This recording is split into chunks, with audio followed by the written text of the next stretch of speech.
On October 6th, 2023, the world was one way, and the next day, it wasn't. Since then, we have lived through a flood. We have seen massacre and kidnapping, fear and horror in southern Israel because of Hamas's horrific attack. We have seen entire neighborhoods of Gaza turned to dust.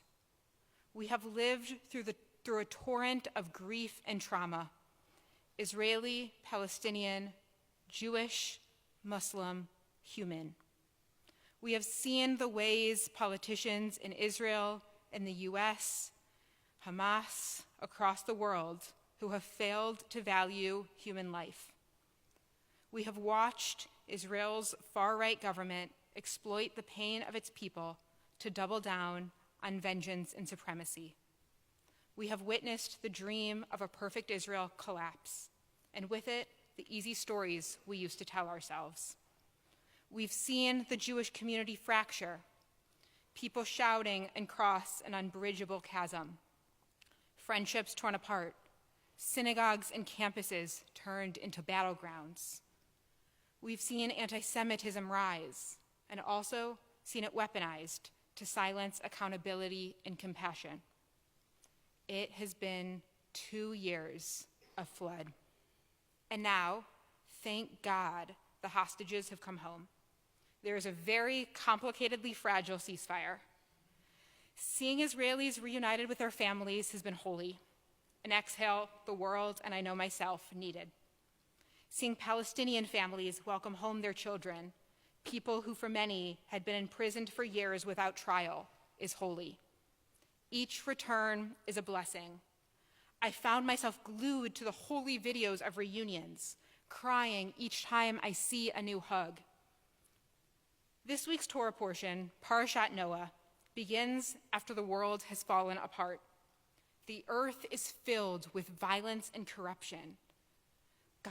God looks at creation and feels grief. God regretted even making human beings. So, the world is washed clean, and Noah is saved, sealed inside an ark, while everything he's ever known disappears beneath the waters. The Torah tells us that for 40 days and 40 nights, rain fell, and the waters rose until even the highest mountains were covered. Every living thing outside the ark perished, and Noah, the one person and his family God had found worthy of saving, now stands at the edge of everything he knows, watching it all wash away. For years he had been building this ark, gathering animals 2 by 2, mocked by his neighbors, the lone believer in a world that had lost its way.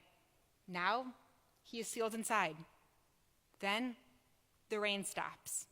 The waters begin to recede. But Noah doesn't know when or if it is safe to step outside.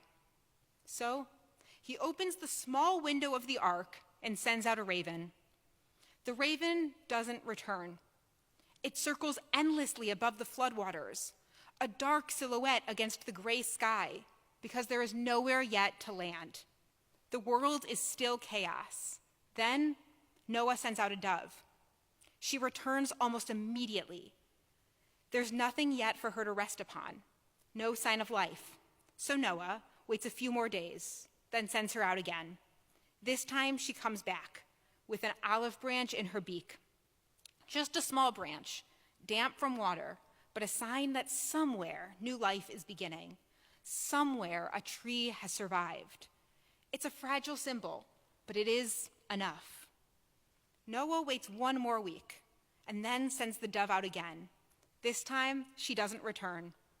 And that's when Noah knows the earth is ready. The ark can open. The world is quiet again. It's one of the most tender moments in the Torah. Imagining that dove returning with the olive branch, exhausted, but still believing that a world is possible. Proof that after devastation, there's survival. But the Torah never tells us what happens next to the raven or the dove, what it means for them to have seen what they saw, to have flown over the ruins of the world. And I imagine Noah standing there at the threshold of the ark, clutching that olive branch, breathing the first fresh air in months, realizing that everything familiar is gone. The sky is clear, yes, but that silence must have been unbearable. The Torah doesn't tell us what the silence feels like, but it does tell us what Noah did next. Noah, the tiller of the soil, began planting a vineyard. He drank of the wine and became drunk. The rabbis say Noah drank because he couldn't face what came after. Because rebuilding after destruction is often harder than surviving it. Because building after destruction is often harder than surviving it. Some midrashim imagine Noah walking through the ruins of the world, stepping over bones and splintered trees, unable to bear the sight of what had been lost. They teach that he didn't want to get out of the ark. He wanted to go back and hide there. Relatable. Others say he planted the vineyard immediately, that he rushed to numbness before he had even let himself feel.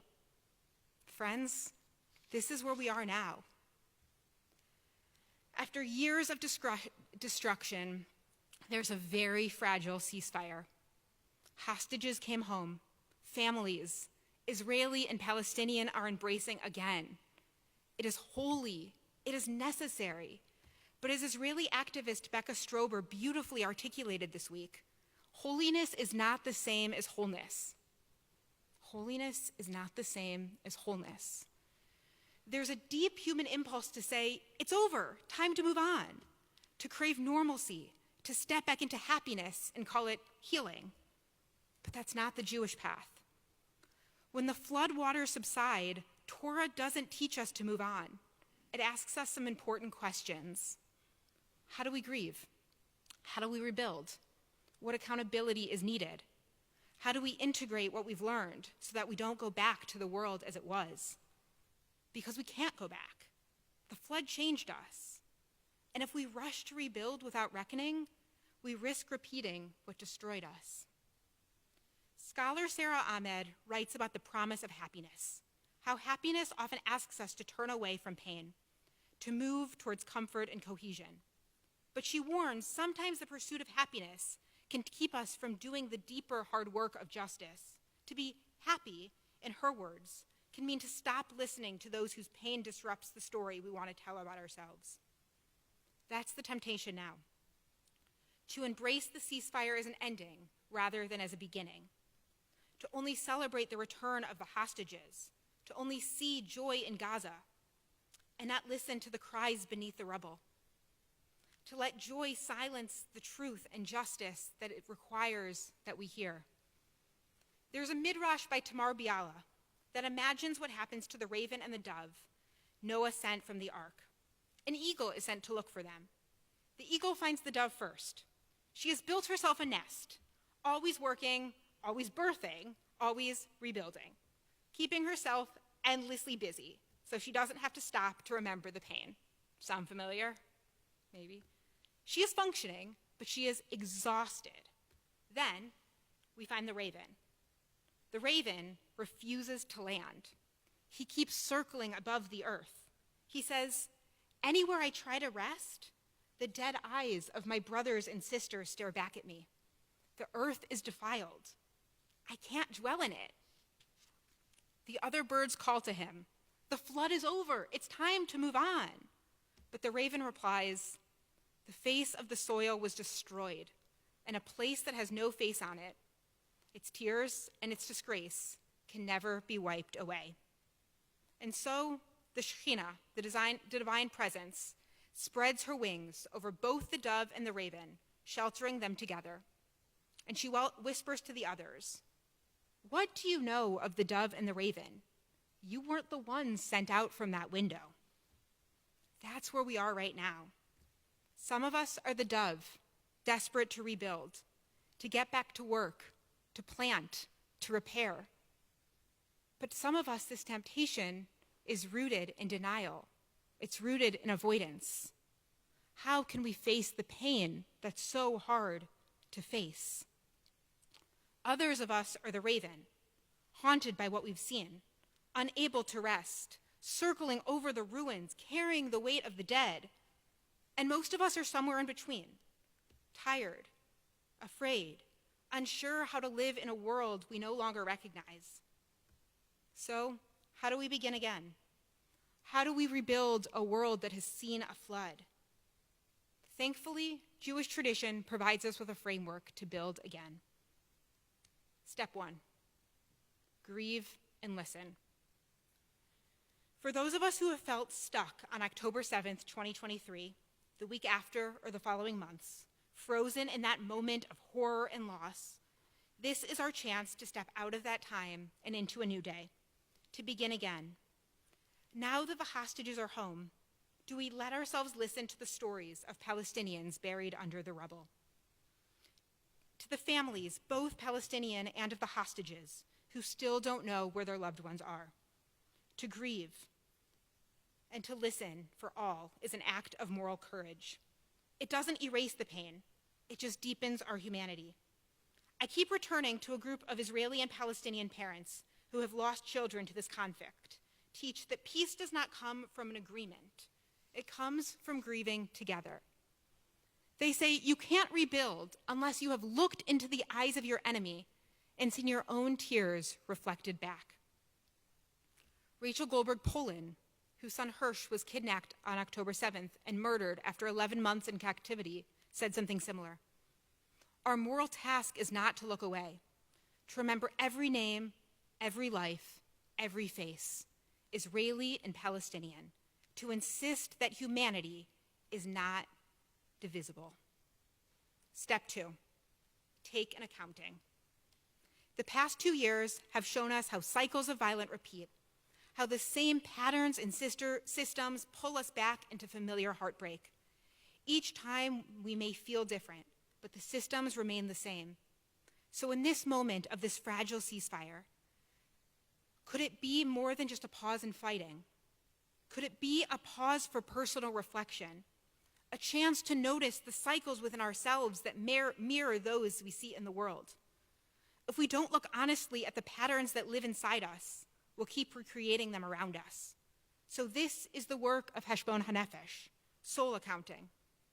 To ask, how do my own reactions, fears, and defenses sustain the very binaries I wish to break? Where do I shut down conversation, cling to certainty, or mistake comfort for clarity? When have I allowed my trauma to narrow my compassion? Where am I protecting a story because it feels safer than the truth? This isn't about guilt, it's about honesty. It's about moral clarity rooted in love. It's a chance to step out of our echo chambers, to remember that words alone aren't a tool for justice. But truth is the tool to allow us to engage and build a better world. The final step is to imagine. To rebuild is to imagine beyond the frameworks that failed us, to dream wildly, audaciously of a world where Israelis and Palestinians' lives are equally valued and celebrated. That's the work of rebuilding. It's not easy work. It's heartbreakingly human work. It's the work of facing the trauma of loss, the moral devastation of what has been done in Gaza. It is the work of Palestinians surviving amid ruins, demanding dignity and freedom. It is the work of American Jews refusing to retreat into nostalgia or fear, refusing to confuse love and commitment to Israel or Judaism with the choice or need to ignore suffering. We must become builders of moral clarity, of empathy, of honest conversation. Because as Becca Strober reminds us, this ceasefire isn't the political outcome we want, but is the movement we can choose to use to strategize, to plan, to pressure.